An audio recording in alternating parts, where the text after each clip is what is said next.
Olá, bem-vindos para mais um estudo do canal e hoje vamos iniciar a obra Os Mensageiros, de autoria do espírito André Luiz, pela psicografia de Chico Xavier. Essa obra, que faz parte da coleção André Luiz, é a segunda obra em que André Luiz descreve a sua vida no mundo espiritual, após a experiência carnal como um médico, sendo a primeira obra a mais famosa da coleção, chamada Nosso Lar.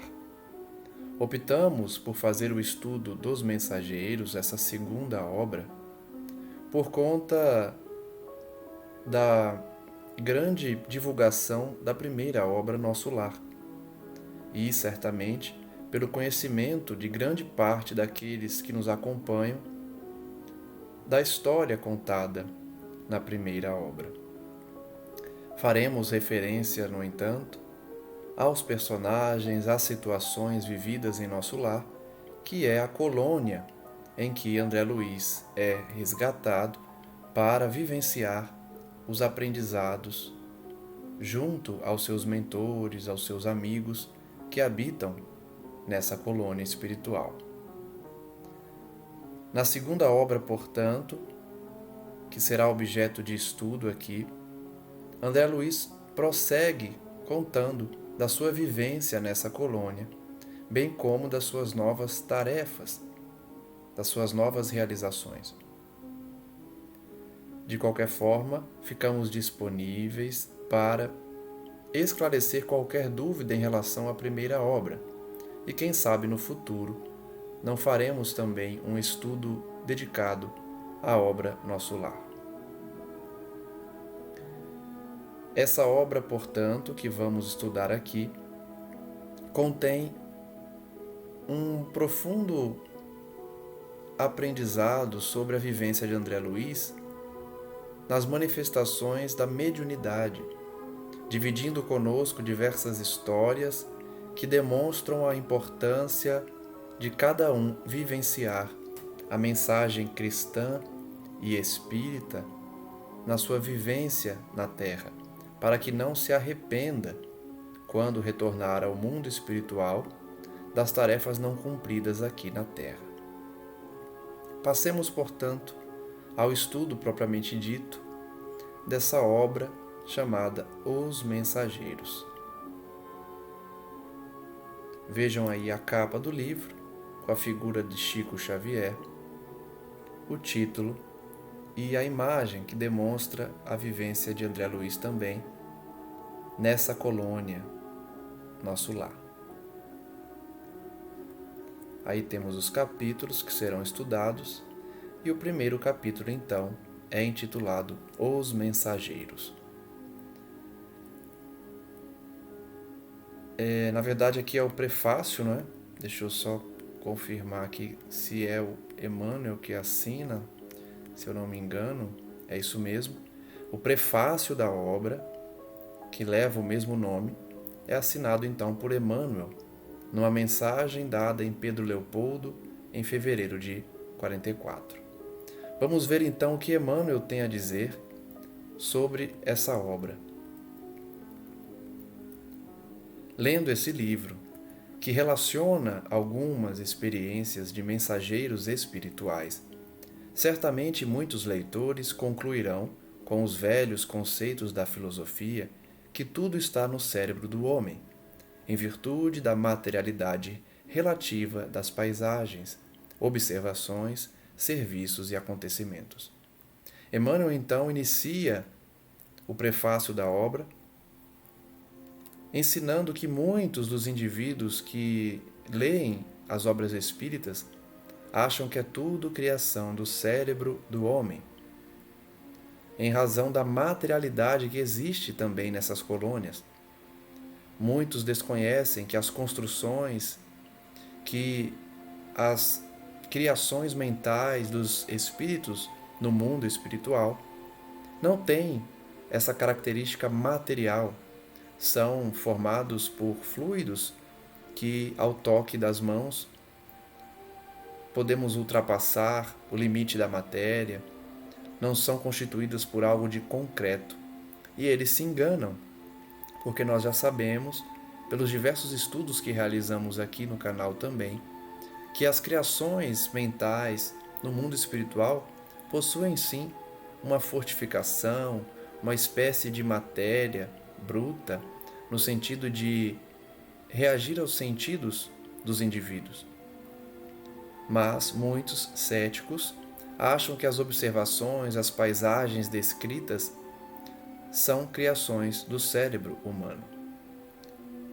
Ele diz: forçoso é reconhecer, todavia, que o cérebro é o aparelho da razão e que o homem desencarnado, pela simples circunstância da morte física, não penetrou os domínios angélicos, permanecendo diante da própria consciência, lutando por iluminar o raciocínio e preparando-se para a continuidade do aperfeiçoamento noutro campo vibratório. Então ele começa a explicar que, de fato, as criações no mundo espiritual são fruto da mente humana, que quando desencarna, não se torna anjo imediatamente.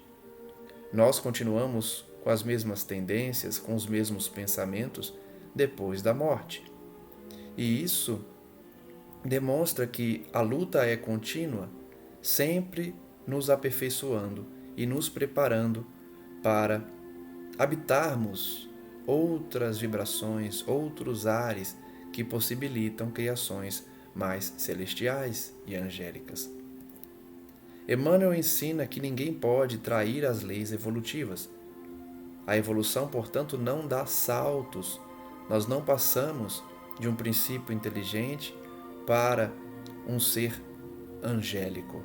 É necessário desenvolver as virtudes através das sucessivas reencarnações.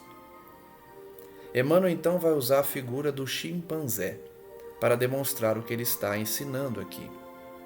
Se um chimpanzé, guindado a um palácio, encontrasse recursos para escrever aos seus irmãos de fase evolucionária, quase não encontraria diferenças fundamentais para relacionar ante o senso dos semelhantes. Então ele está dizendo que se um chimpanzé fosse levado a um palácio, ele, ao descrever para os seus irmãos de evolução, ou seja, outros chimpanzés, não encontraria muitas diferenças para relacionar o que ele vivenciou. Então esse chimpanzé daria notícias de uma vida animal aperfeiçoada, e talvez a única zona inacessível às suas possibilidades de definição estivesse justamente na auréola da razão que envolve o espírito humano. Então Emmanuel está explicando que o chimpanzé, ao descrever aos seus irmãos, aos seus colegas de evolução, como se dá esse palácio, ele não teria dificuldades para descrever a parte material. A maior dificuldade seria para explicar a razão, porque quem possui a razão somos nós, seres humanos. O chimpanzé não possui a razão. E por isso, a maior dificuldade dele seria justamente explicar.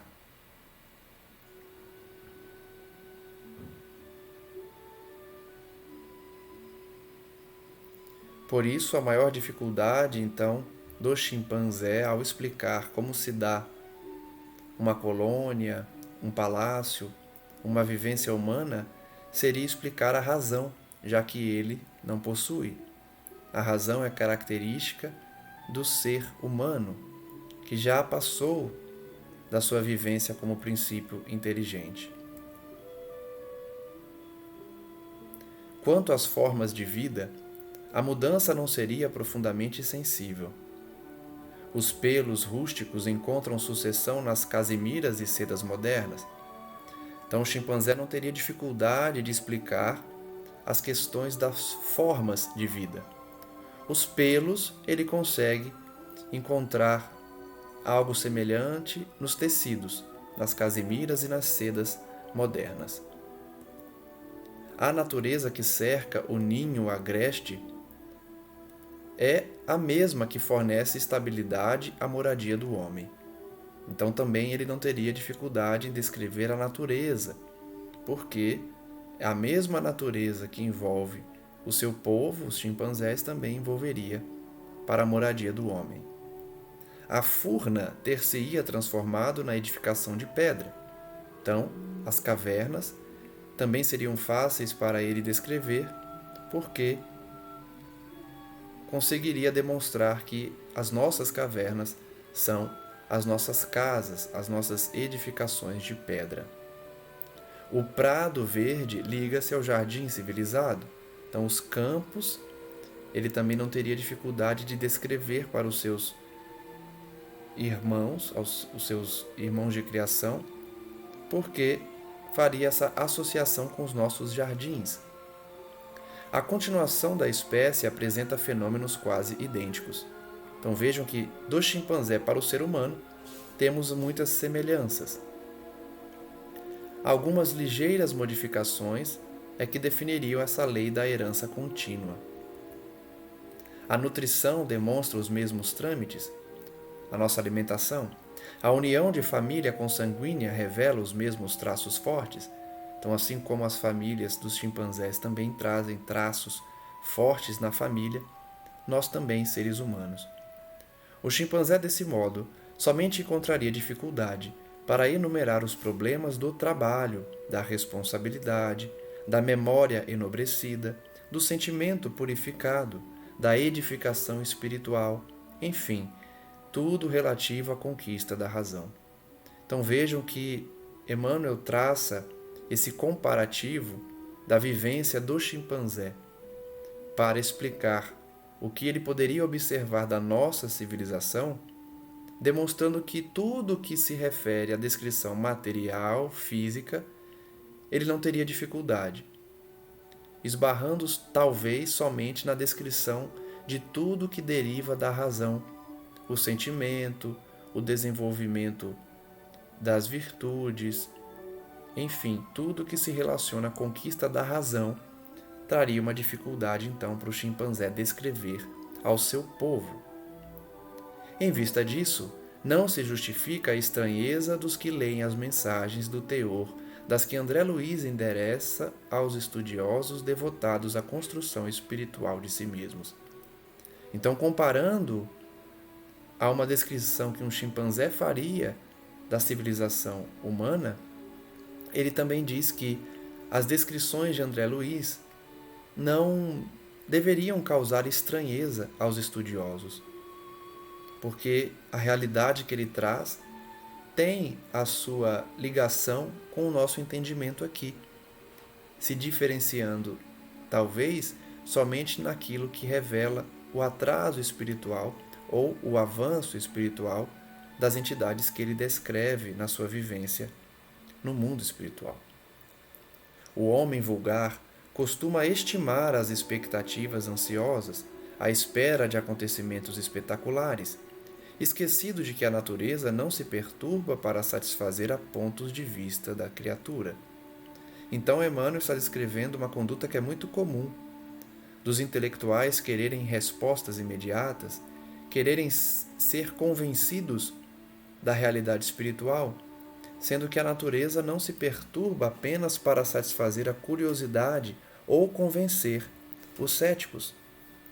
A morte física não é salto do desequilíbrio, é passo da evolução, simplesmente. Ou seja, quando desencarnamos, não damos um salto e deixamos de nos tornar desequilibrados para nos tornarmos equilibrados. Esse equilíbrio é dado pela evolução. A maneira do macaco, que encontra no ambiente humano uma vida animal enobrecida, o homem que após a morte física mereceu o ingresso nos círculos elevados do invisível, encontra uma vida humana sublimada. Então notem por que Emmanuel utilizou o comparativo do chimpanzé quando se depara com a sociedade humana. Porque quando nós, humanos, encarnados, desencarnamos, vamos para o mundo espiritual, se encontramos essa vida espiritual descrita por André Luiz, encontraremos a mesma vida humana, porém sublimada, enobrecida. Da mesma forma que um chimpanzé, ao se deparar com a nossa sociedade, descreveria aos seus irmãos de raça, aos seus irmãos de reino animal, não é? Uma vida humana enobrecida, diferente da vida deles, mas muito semelhante. Da mesma forma, as descrições de André Luiz, portanto, da vida espiritual, se trata de uma vida humana sublimada. Naturalmente, Emmanuel vai dizer, grande número de problemas referentes à espiritualidade superior, aí espera a criatura, desafiando-lhe o conhecimento para a ascensão sublime aos domínios iluminados da vida. Ou seja, o grande número de problemas que nós vivenciamos, porque distantes da espiritualidade superior, iremos esperar, teremos que aprender, e isso desafiará o nosso conhecimento sobre os aspectos sublimes da vida. O progresso, portanto, não sofre estacionamento, e a alma caminha incessantemente, atraída pela luz imortal. Todos nós caminhamos incessantemente. A evolução não para. Estamos sempre caminhando. Alguns optam por estacionar, porém, mais dia menos dia, serão obrigados a retornar ao seu passo evolutivo, até que então, por vontade própria, prossigam nessa caminhada. No entanto, o que nos leva a grafar esse prefácio singelo não é a conclusão filosófica, mas a necessidade de evidenciar a santa oportunidade de trabalho do leitor amigo nos dias que correm. Emmanuel destaca então que o objetivo dele ao escrever o prefácio não é simplesmente chamar a nossa atenção, não é se ater à questão filosófica do Espiritismo, mas é nos orientar de que estamos diante de uma obra cujos detalhes podem nos levar à sublimação espiritual. Felizes os que buscarem na revelação nova o lugar de serviço que lhes compete, na terra, consoante a vontade de Deus. Esse é o objetivo das obras espíritas, nos levar a entender, a compreender qual o nosso serviço, qual o nosso dever na terra, consoante a vontade de Deus em nossas vidas. O Espiritismo cristão não oferece ao homem tão somente o campo de pesquisa e consulta, no qual raros estudiosos conseguem caminhar dignamente, mas, muito mais que isso, revela a oficina de renovação, onde cada consciência de aprendiz deve procurar sua justa integração com a vida mais alta, pelo esforço interior, pela disciplina de si mesma, pelo autoaperfeiçoamento. Então vejam que o objetivo do Espiritismo não é simplesmente trazer o estudo, a ciência espírita, em que poucos caminham de forma digna, mas sim revelar como nós iremos nos renovar, como iremos permitir que a nossa consciência se integre com a vida mais alta, através da autorrenovação, do autoaperfeiçoamento. Não falta concurso divino ao trabalhador de boa vontade, ou seja, Deus sempre envia seus emissários para nos ajudar. Aquele que está de boa vontade, nunca falta trabalho. E quem observar o nobre serviço de um Aniceto, que é um dos mentores de André Luiz, reconhecerá que não é fácil prestar assistência espiritual aos homens.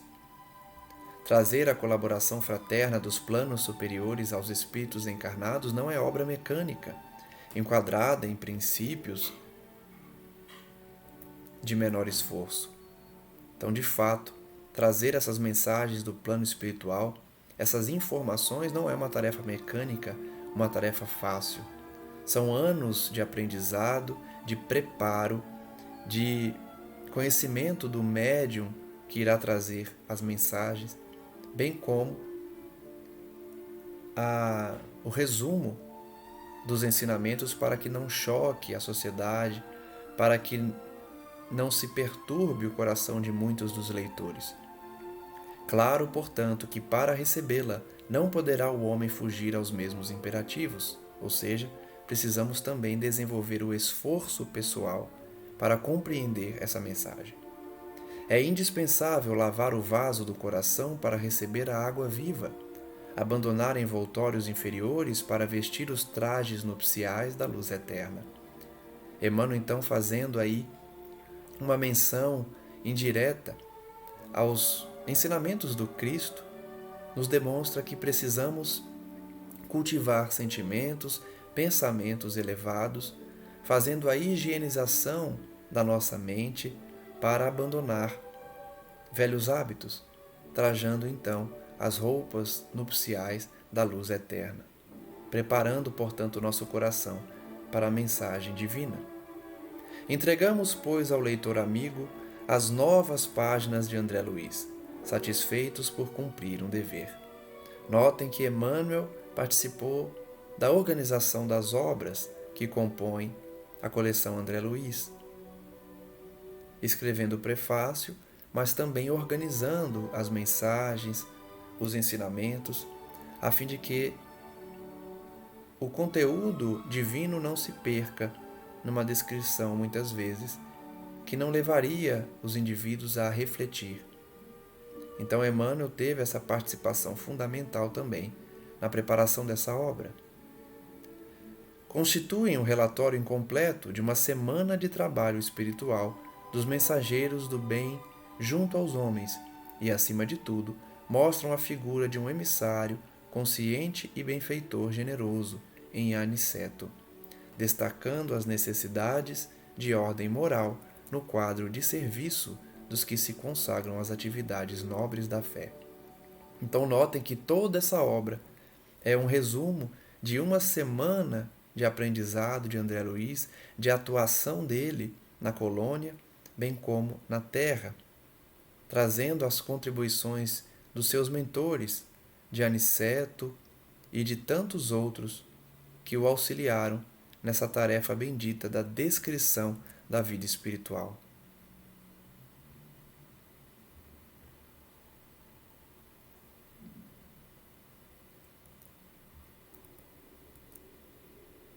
Se procuras, amigo, a luz espiritual, se a animalidade já te cansou o coração, lembra-te de que em espiritualismo a investigação conduzirá sempre ao infinito, tanto no que se refere ao campo infinitesimal como à esfera dos astros distantes.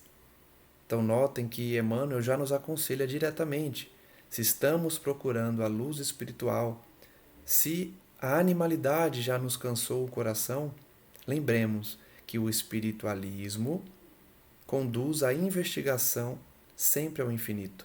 Nunca termina o nosso estudo, a nossa investigação. Desde as menores partículas até a esfera dos astros distantes. E que somente a transformação de nós mesmos, à luz da espiritualidade superior, é que facultará acesso às fontes da vida divina. Vejam que Emmanuel sempre se preocupa em trazer a necessidade da reforma interior,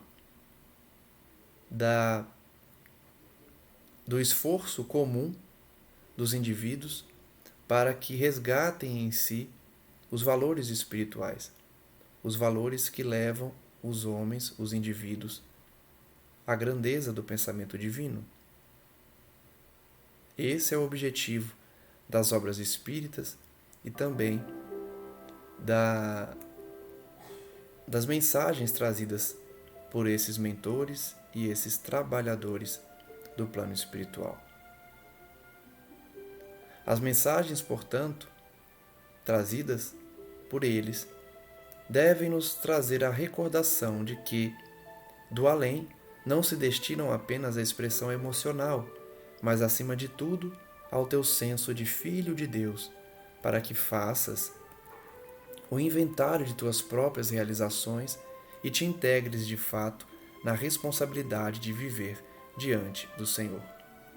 Então a mensagem trazida por André Luiz e tantos outros nos serve de alerta, nos serve de realização interior para que não caiamos nos mesmos erros do passado e possamos realizar uma autoanálise no sentido de buscarmos tanto o que precisamos melhorar quanto o que já conquistamos, não deixando isso de se tornar um exercício diário que todos devemos desenvolver para evitar a estagnação, o estacionamento. Essa mensagem, então, o prefácio da obra, foi objeto de psicografia em 26 de fevereiro de 1944, em Pedro Leopoldo, cidade que Chico Xavier desenvolveu também as suas atividades como médium. Refletindo, então, sobre essa primeira mensagem de Emmanuel, sobre a importância da obra, sobre como devemos levar os ensinamentos para a nossa vida, vamos de fato iniciar o estudo da obra Os Mensageiros. André Luiz intitula o primeiro capítulo como Renovação, dizendo: desligando-me dos laços inferiores que me prendiam às atividades terrestres, elevado entendimento felicitou meu espírito. Vamos só fazer um resumo aqui da vivência de André Luiz na primeira obra Nosso Lar. Ele, que era médico, acabou desencarnando e passando uma temporada nas zonas inferiores, foi resgatado e levado para a colônia Nosso Lar. Depois, então, de desenvolver amplo trabalho nessa colônia para o seu despertar espiritual, ele continua a narrativa nessa obra Os Mensageiros, dizendo que estava liberto da carne, porém ainda estava em processo de aprendizado. Ele se desligou dos laços terrestres e conquistou um entendimento elevado. Isso a gente percebe na primeira obra da coleção, no livro Nosso Lar. Essa libertação de André Luiz não foi, porém, espontânea. Ele sabia, no fundo, o quanto havia custado para abandonar a paisagem doméstica, suportar a incompreensão da esposa e a divergência dos filhos amados. Para quem não leu a primeira obra, André Luiz, depois que desencarnou, encontrou a sua esposa anos depois com um novo matrimônio. Ela casou novamente. Ele havia desencarnado, a esposa ficou na terra encarnada e ela casou novamente. Ele teve uma grande dificuldade para aceitar essa situação. E isso serviu para ele de aprendizado, o que ele descreve aí no início da obra. Ele diz: guardava a certeza de que amigos espirituais, abnegados e poderosos, me haviam auxiliado a alma pobre e imperfeita na grande transição. Então, para ele aceitar a nova situação, ele foi auxiliado pelos amigos espirituais. Antes, a inquietude relativa à companheira torturava-me incessantemente o coração, mas agora, vendo-a profundamente identificada com o segundo marido, não via recurso outro que procurar diferentes motivos de interesse. Então ele já havia superado a questão de encontrar a sua ex-mulher num novo matrimônio com o segundo marido. Ele agora não tinha mais problemas em vê-la com ele, porque tinha outros interesses espirituais. Foi assim que, eminentemente surpreendido, observei minha própria transformação no curso dos acontecimentos. Ele mesmo, então, se assusta com a sua transformação. Experimentava o júbilo da descoberta de mim mesmo. Dantes vivia a afeição do caramujo, segregado na concha, impermeável aos grandiosos espetáculos da natureza, rastejando no lodo. Ele se compara então a um caramujo, fechado em si mesmo, rastejando no lodo, mas agora já tinha o júbilo da descoberta de si mesmo. Entretanto, convencia-se de que a dor agira na sua construção mental, à maneira do alvião pesado, cujos golpes eu não entendera de pronto. Ele sabia, então, que todos os golpes sofridos serviam para o seu avançar. O alvião quebrara a concha de antigas viciações do sentimento. Então, os golpes que ele sofreu tinham quebrado a concha das suas antigas viciações, dos seus entendimentos retrógrados e atrasados. Ele havia se libertado. Expusera-me o organismo espiritual ao sol da bondade infinita e comecei a ver mais alto, alcançando longa distância. André Luiz descreve, então, o momento que todos nós passaremos, que é a nossa ascensão espiritual, quando abandonamos velhos hábitos. Pela primeira vez, diz ele, cataloguei adversários na categoria de benfeitores. Vejam como muda a visão do espírito quando ele se renova. Ele passa a enxergar antigos adversários como benfeitores. Por que benfeitores? Porque na dificuldade em amar os inimigos, eles nos colocam desafios que, uma vez vencidos, nos fazem progredir. Por isso, o inimigo, em última instância, seria um benfeitor. Porque, apesar do seu sentimento infeliz, inferior conosco, eles nos estimulam a progredir. Portanto, os inimigos também nos ajudam nesse processo evolutivo, porque nós temos que treinar o perdão, a paciência, as virtudes da alma. Comecei a frequentar de novo o ninho da família terrestre, não mais como senhor do círculo doméstico, mas como operário que ama o trabalho da oficina que a vida lhe designou. Então, superado o sentimento infeliz e inferior de André Luiz, ele passou a visitar sua família sem aquele sentimento de senhor da família, de patriarca, mas sim como operário, como um trabalhador. Não mais procurei na esposa do mundo a companheira que não pudera compreender-me, e sim a irmã a quem deveria auxiliar, quanto estivesse em minhas forças. Notem a mudança de visão de André Luiz. Ele não enxergava mais na esposa alguém que não tinha compreendido ele, mas sim uma irmã que ele precisava ajudar. Abstive-me de encarar o segundo marido como intruso que modificara meus propósitos, para ver apenas o irmão que necessitava o concurso de minhas experiências. A visão dele também em relação ao segundo marido de sua ex-esposa também havia mudado, também enxergando-o como um irmão. Não voltei a considerar os filhos propriedade minha, e sim companheiros muito caros, aos quais me competia estender os benefícios do conhecimento novo, amparando-os espiritualmente na medida de minhas possibilidades. A visão, portanto, de André Luiz para com seus filhos também havia mudado, não enxergava-os mais como propriedade deles. Os nossos filhos são, de fato, empréstimos que Deus nos dá para bom uso, para boa orientação. E assim, André Luiz já enxergava nos seus filhos amigos caros, companheiros que ele poderia indicar conhecimentos novos, amparando eles na sua vivência também. Compelido a destruir meus castelos de exclusivismo injusto, senti que outro amor se instalava em minha alma. Órfão de afetos terrenos, conformado com os desígnios superiores que me haviam traçado diverso rumo ao destino, comecei a ouvir o apelo profundo e divino da consciência universal. Notem mais uma vez como se dá o despertar de um espírito. Ele passava então a ouvir as necessidades da sua alma, a ouvir as orientações do divino, os apelos que a consciência universal fazia para ele, a fim de que prosseguisse na sua atividade correcional e ascensional. Somente agora percebia quão distanciado vivera das leis sublimes que regem a evolução das criaturas. Ora, e essa não é a situação de grande parte dos encarnados? Nós todos, a grande maioria, vivemos distantes das leis divinas, sem refletir sobre a grandeza de Deus, sobre as nossas possibilidades e nossos deveres na Terra.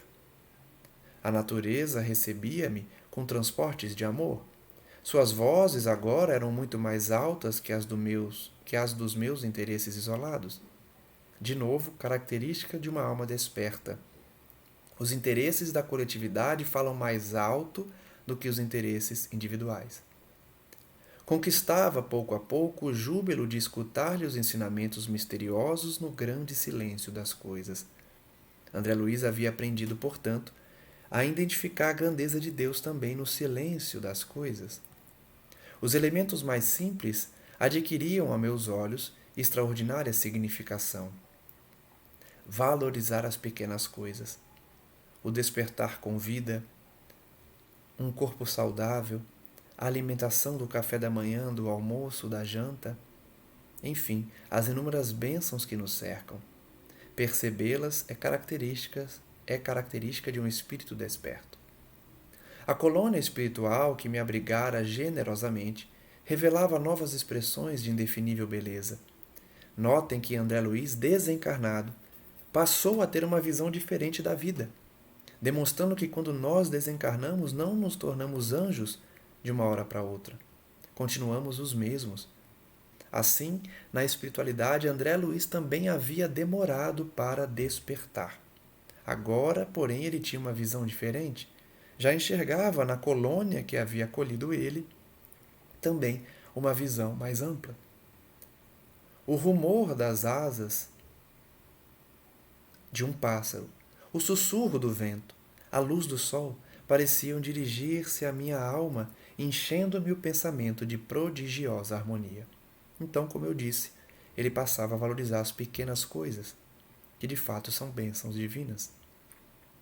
A vida espiritual, inexprimível e bela, abrira-me os pórticos resplandecentes. Até então, vivera em nosso lar como hóspede enfermo de um palácio brilhante, tão extremamente preocupado comigo mesmo que me tornara incapaz de anotar deslumbramentos e maravilhas. Então vejam que André Luiz demorou aí a obra inteira de nosso lar para de fato despertar. Na segunda obra que estamos estudando, Os Mensageiros, ele descreve que finalmente tinha mudado de visão, passava a enxergar os deslumbramentos e maravilhas da colônia nosso lar. Até então ele era apenas um hóspede enfermo, um paciente daquele grande hospital. Mas agora ele tinha outra visão, começava a perceber as maravilhas de Deus. A conversação espiritualizante tornara-se-me indispensável. Ele criou essa necessidade de ter conversações elevadas, espiritualizadas. E isso de fato se torna uma necessidade para nós outros também na Terra, quando nos dedicamos à vida espiritual. Seja através do desenvolvimento das virtudes, seja através do enfrentamento dos desafios da vida, nós também nos espiritualizamos e assim sentimos falta se não voltamos ao estudo, se não recorremos à oração. André Luiz vivenciava isso no mundo espiritual, já que na Terra ele havia sido materialista. Aprazia-me antigamente torturar a própria alma com as reminiscências da Terra. Então, antes desse despertar, ele torturava sua alma com as lembranças da Terra. Estimava as narrativas dramáticas de certos companheiros de luta, lembrando o meu caso pessoal e embriagando-me nas perspectivas de agarrar novamente a parentela do mundo, valendo-me de laços inferiores. Então, antes do despertar de André Luiz, ele gostava de ouvir as histórias dramáticas, os sofrimentos, as dores dos indivíduos da Terra, associando essas histórias à história dele próprio, da sua vivência junto à família dele no planeta Terra, valendo-se dos laços inferiores que ele havia constituído. Mas agora que André Luiz está desperto, ele perdera totalmente a paixão pelos assuntos de ordem menos digna. Vejam que bonito, todos nós passaremos por isso. Não mais nos contentaremos com as fofocas, com a maledicência, com a vida dos outros. Teremos outros interesses, assuntos mais dignos, e não esses que povoam as mentes dos encarnados. As próprias descrições dos enfermos nas câmaras de retificação figuravam-se-me desprovidas de maior interesse. Então, os recém-resgatados nas câmaras de recuperação, nas câmaras em que esses indivíduos eram levados, não tinham mais interesse, André Luiz, saber as suas histórias macabras, as suas descrições infelizes. Ele não tinha mais interesse em se informar da procedência dos infelizes, saber das suas vidas, saber o que fizeram no passado.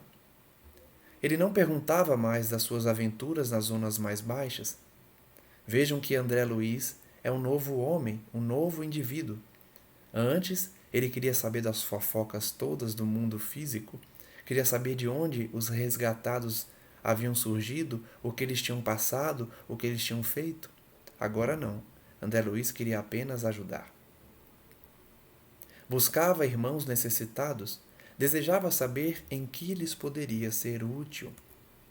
Identificando essa profunda transformação, Narcisa falou-me certo dia. Então, Narcisa, que é uma mentora de André Luiz, auxiliar também na colônia, vai esclarecê-lo de que ele havia mudado, de fato, de pensamento. André, meu amigo, ela vai dizer, você vem fazendo a renovação mental. Em tais períodos, extremas dificuldades espirituais nos assaltam o coração. Lembre-se da meditação no Evangelho de Jesus. Então ela já alertava ele, você está mudando a sua mente, a sua renovação mental está se realizando. Cuidado, porque é nesse momento que os ataques espirituais assaltam o coração daquele que está mudando. Por isso é necessário orar, meditar sobre o Evangelho do Cristo. Sei que você experimenta intraduzível alegria ao contato da harmonia universal, após o abandono de suas criações caprichosas, mas reconheço que ao lado das rosas do júbilo, defrontando os novos caminhos que se descerram para a sua esperança, há espinhos de tédio nas margens das velhas estradas inferiores que você vai deixando para trás. Então notem que Narcisa, a mentora de André Luiz, reconhece que ele havia mudado de paisagem mental, que ele agora estava preocupado com questões mais dignas. Porém, ela notava nele que mesmo se dedicando a esse júbilo de descobrir uma vida espiritual mais completa, ele trazia tédio dentro de si. O tédio que era oriundo das suas reminiscências passadas. Seu coração é uma taça iluminada aos raios do alvorecer divino, mas vazia dos sentimentos do mundo que a encheram por séculos consecutivos. Então Narcisa já percebia no coração de André Luiz que ele trazia a mente renovada, que ele trazia o seu coração como uma taça iluminada pelos ensinamentos cristãos, pelos sentimentos divinos. Porém, essa taça estava vazia dos sentimentos que ele tinha se habituado a fornecer quando estava encarnado durante séculos. Por isso ele sentia esse tédio. Ele estava empolgado, ele estava feliz, mas sentia tédio. Por quê? Seu coração estava acostumado a se encher de sentimentos do mundo. Não poderia eu mesmo formular tão exata definição do meu estado espiritual. Narcisa, então, tinha acertado em cheio sobre a condição de André Luiz. Ela tinha razão. Suprema alegria inundava-me o espírito, ao lado de incomensurável sensação de tédio, quanto às situações da natureza inferior. Então ele estava de fato alegre, estava disposto a continuar trabalhando junto ao Cristo. Porém, trazia um tédio, uma sensação de tédio enorme quanto às situações de natureza inferior que ele estava tão acostumado a exercer na terra. André Luiz diz que sentia-se liberto de pesados grilhões, de pesadas algemas, porém não tinha mais o lar, a esposa, os filhos amados. Regressava frequentemente ao círculo doméstico, ou seja, a casa que ele residia na terra, e trabalhava lá pelo bem de todos, mas sem qualquer estímulo. Então notem que o espírito, quando se dedica à causa cristã, não basta isso para que ele seja completo. Ele precisa se dedicar ao trabalho, porém, ele precisa manter um estímulo de evolução para prosseguir na jornada evolutiva. André Luiz tinha a vontade de mudar, de progredir, mas no contato com seus familiares ele se sentia vazio, não tinha um estímulo para prosseguir ali auxiliando. Minha devotada amiga acertara. Meu coração era bem um cálice luminoso, porém vazio. A definição comovera-me. Vendo-me as lágrimas silenciosas, Narcisa acentuou: encha sua taça nas águas eternas daquele que é o doador divino. Além disso, André, todos nós somos portadores da planta do Cristo na terra do coração. Em períodos como o que você atravessa, há mais facilidade para nos desenvolvermos com êxito se soubermos aproveitar as oportunidades. Vejam os conselhos de Narcisa para André Luiz. Buscasse então a semente do Cristo, buscasse a luz de Deus, porque todos nós trazemos no coração a planta do Cristo. E quando passamos por períodos de desafio, precisamos desenvolver os sentimentos aproveitando essas oportunidades.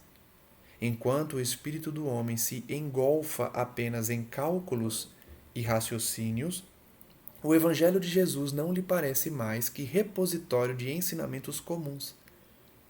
Vejam, os homens na Terra se dedicam aos cálculos, se dedicam aos trabalhos aqui no plano físico, colocando o Evangelho de Jesus como algo distante, como um ensinamento que não é glorioso, que não é mais do que algo comum.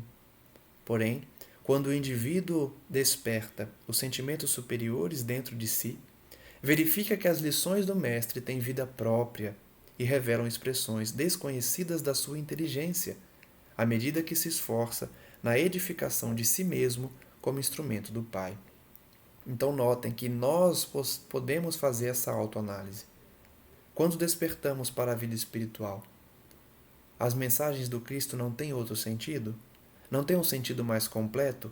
Não deixa de ser algo comum para se tornar algo extraordinário? Pois é assim que ocorre a nossa ascensão espiritual, o nosso despertar espiritual. Nós passamos a enxergar as lições do Cristo como algo fantástico, maravilhoso, porque de fato são. Mas antes nós não tínhamos olhos para ver. Agora, esclarecidos, podemos enxergar nas lições do Mestre a grandiosidade e a profundidade dessas lições. Quando crescemos para o Senhor, seus ensinos crescem igualmente aos nossos olhos. Olha aí essa descrição perfeita de Narcisa. Quando nos elevamos, os ensinamentos de Jesus também se elevam aos nossos olhos. Nós passamos a compreender a profundidade do ensinamento do Cristo, diferente de quando éramos inferiores. Não dávamos valor aos ensinamentos de Jesus. Considerávamos pequenos, comuns, nada demais. Mas quando vamos evoluindo, despertando para a realidade espiritual, o valor também dos ensinamentos do Cristo crescem aos nossos olhos. Vamos fazer o bem, meu caro. Encha seu cálice com o bálsamo do amor divino. Já que você pressente os raios da alvorada nova, caminhe confiante para o dia. Os conselhos de Narcisa, então, eram valiosos para André Luiz, porque falavam para a sua alma.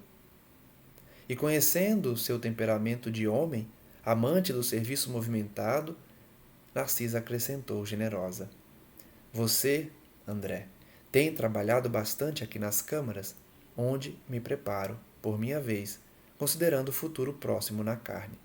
Então Narcisa iria reencarnar e via que André estava trabalhando bastante nas câmaras. Não poderei, portanto, acompanhá-lo, mas creio deve você aproveitar os novos cursos de serviço instalados no Ministério da Comunicação. Então Narcisa aconselha André a fazer um curso novo no Ministério da Comunicação, porque ela iria direcionar-se a uma nova encarnação. Muitos companheiros nossos habilitam-se a prestar concurso na terra, nos campos visíveis e invisíveis ao homem, acompanhados todos eles por nobres instrutores. Então, nesse curso no Ministério da Comunicação, muitos se preparam para voltar à Terra, seja encarnado, seja desencarnado, acompanhado por nobres instrutores. André, então, poderia conhecer experiências novas, aprender muito e cooperar com excelente ação individual. Por que não tenta? Narciso, então, aconselha André Luiz a fazer um curso no Ministério da Comunicação para servir de missionário também do Evangelho, quando regressar à Terra. Antes que pudesse agradecer o alvitre valioso, Narcisa foi chamada ao interior das câmaras a serviço, deixando-me dominado por esperanças diferentes de quantas abrigara até então, relativamente às minhas tarefas. Então Narcisa partiu para continuar seus trabalhos, enquanto André ficou empolgado com essa nova ideia de frequentar um curso no Ministério da Comunicação. Vamos então entrar no segundo capítulo, chamado Aniceto, que é um dos mentores de André Luiz. Ele diz: comunicando meus novos propósitos a Tobias, verifiquei a satisfação que lhe transpareceu do olhar. Tobias é um amigo de André Luiz em nosso lar. Fique tranquilo, disse bondoso. Você possui a quantidade necessária de horas de trabalho para justificar o pedido. Então, notem, vou fazer apenas uma observação aqui. Primeiro que podemos observar que na colônia Nosso Lar, e certamente em outras colônias, existe toda uma organização social e também de remuneração. Nós vimos no primeiro livro, para quem já estudou, que existe o bônus hora, ou os bônus hora em Nosso Lar, ou seja, a cada atividade desenvolvida, o indivíduo ganha bônus hora, que é uma espécie de dinheiro para a colônia, a fim de que os indivíduos possam exercer diversos tipos de atividades. Então, a organização da colônia permitia que André fizesse o pedido de integrar a equipe do Ministério da Comunicação, porque ele tinha muitos bônus hora, ele tinha muitas horas de trabalho que justificasse seu pedido. Temos, por nossa vez, grande número de colegas na comunicação. Não será difícil localizá-lo com instrutores amigos. Conhece o nosso estimado Aniceto? Não tenho esse prazer, disse André. É antigo companheiro de serviço e esteve conosco na regeneração há algum tempo. Então, André certamente conseguiria se integrar à equipe da comunicação porque, primeiro, que ele tinha bônus hora para isso, e segundo, que o amigo dele, o colega que também atuava na colônia, conhecia indivíduos que já estavam integrados a esse ministério e poderiam auxiliar também o pedido de André Luiz. Aniceto era um deles, que trabalhou com eles na regeneração, que é a recuperação dos resgatados, por algum tempo, e poderia também, agora integrando o Ministério da Comunicação, integrar também o André Luiz. Em seguida, devotou-se a tarefas sacrificiais no Ministério do Auxílio e hoje é instrutor competente na comunicação, onde vem prestando concurso respeitável. Então, Aniceto trabalhou por um tempo no auxílio dos resgatados, depois como instrutor também no Ministério do Auxílio direto a eles e agora era um instrutor na comunicação. Conversarei a respeito com o ministro Genésio. Não tenha dúvidas, seu desejo, André, é muito nobre aos nossos olhos. Então André iria certamente compor a equipe de comunicação para que iniciasse seu treinamento para trazer ao mundo, ou como médium ou como doutrinador, o seu conteúdo de conhecimento espiritual para esclarecer as mentes humanas. O prestimoso companheiro deixou-me num mar de contentamento indefinível. André Luiz ficou então muito feliz de saber que poderia trabalhar no Ministério da Comunicação. Comecei a compreender o valor do trabalho. A amizade de Narcisa e Tobias era tesouro de inapreciável grandeza que o espírito de serviço me havia descortinado ao coração. De fato, essa é uma característica das colônias do mundo espiritual superior. Nós fazemos muitas amizades por conta da nossa intenção de trabalhar no bem. Novo setor de luta desdobrar-se-ia a minha alma.